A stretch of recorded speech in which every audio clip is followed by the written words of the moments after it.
Get your free copy of the complete tutorial at www.teachucomp.com/free.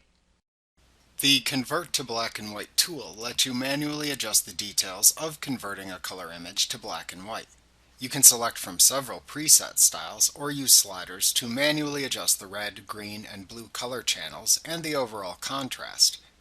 To do this, select Enhance, Convert to Black and White from the menu bar to open the Convert to Black and White dialog box.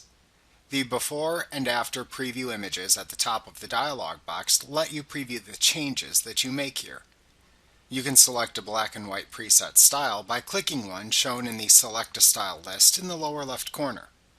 Doing this then changes the values of the sliders shown in the Adjust Intensity section to the right. To manually adjust the black and white effect, use the red, green, blue, and contrast sliders in the Adjust Intensity section to specify your own black and white conversion settings. You can reset the selected style after making adjustments by clicking the Reset button. You can also use the Undo and Redo button shown here to undo or redo your changes to the settings. After you have the desired black and white effect produced, click the OK button to apply it. Like what you see? Pick up your free copy of the complete tutorial at www.teachucomp.com/free.